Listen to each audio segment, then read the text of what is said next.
Raptors TV here. We're joined here by one of the great Socceroos of all time. What a pleasure it is.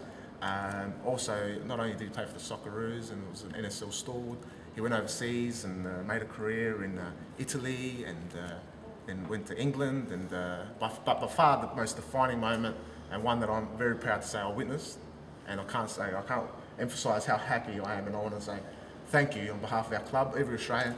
You helped us qualify for the World Cup after so long. Thank you very much. For a place in the World Cup. For us. Australia have done it! Stop doing that. I'm Ross, not John. Oh, Theo, I think we got the wrong person. Fuck, man. Yeah, nah. All right, let's go. All right, bye. Okay, cut that. No, sorry about that, Ross. I apologise. It's all right. We couldn't get John, so we're just gonna have to make do.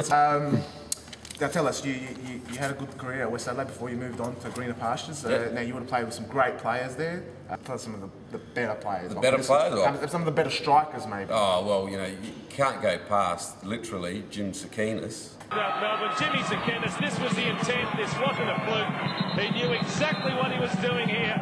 And even the player on the line, Gorman Tomei. Jim Tsekinis? Yeah. Really? He tells us he was a really, really good player, but it's hard to believe. We've never seen any footage of him. He never brings up the training to show the players or nothing. Mate, but he was a good, like, he was a striker. Like he played up front. Yeah. He scored plenty of goals. He was one of the best players to ever have come out of West Adelaide and scored a heap of goals. Really? Yes. The ding-dong battle to claim top spot with UTS Olympic really has been a feature in the league this season. Here's West Adelaide with a chance at Tsekinis!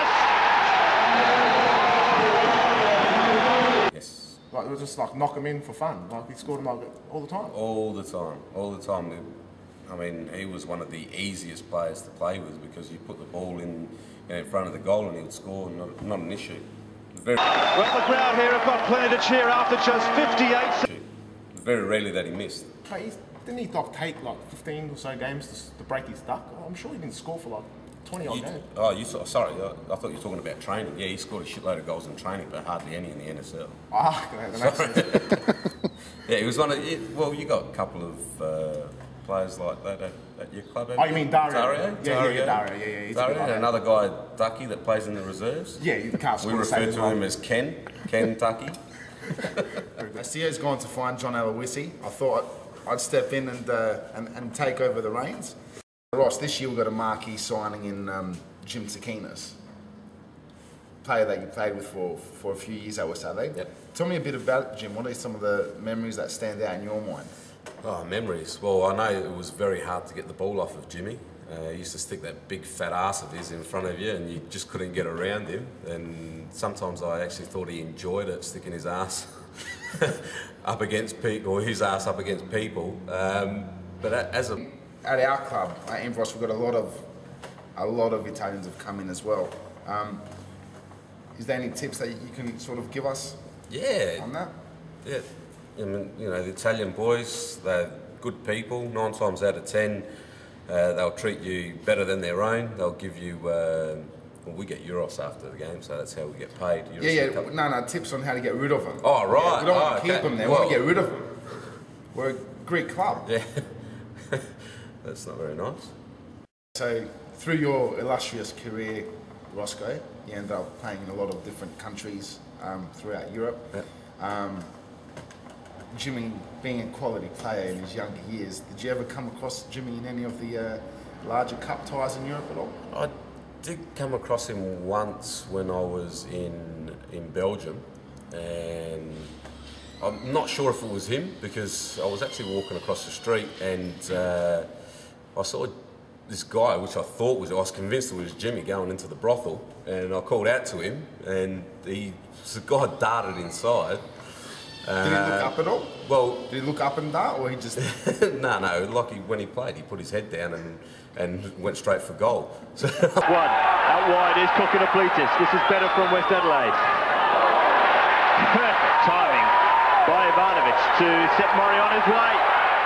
Superstars we're here with now, one of my favourite all-time players and a Socceroo legend, absolute legend, Milan Ivanovic. Milan, thank you for doing this. Hello to you. Now, Milan, I want you to tell all the people out there, all the Raptors people, exactly how many games you played for the Socceroos? 59 games. 59 games.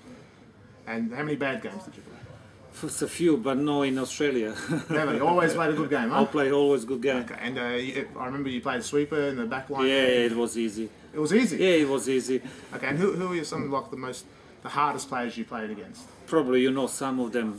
Diego Maradona, Eric Cantona, and then I was very lucky to play against those guys and come here and to play against those guys. But you were a really true superstar, weren't you? A real superstar Australian. So don't be modest, Milan. Like you said, some of the harder players you played against were Maradona and Batistuta, and then Jimmy Tsekinis? Jimmy Tsekinis, one of them, yeah. What was he like? Did he have like any sort of... No, he had one move and he always tried to beat you on the right side, but never did it. You mean this move here?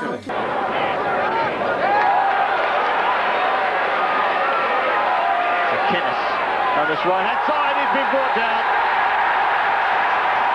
down. You never done that again, huh? No, never. You never got past you again? Never. Okay. Last year, Tia. Ange Pezos. Evan Pezos. I know him. Are you serious? Yeah. You want to know how he went? No, you don't have to tell me. Well, it was relegated.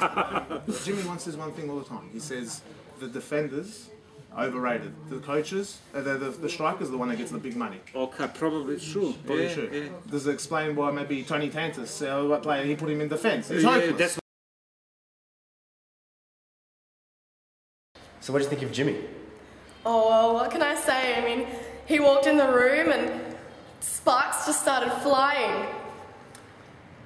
Who? Talking about Jimmy Tsekinis? No, Jimmy V.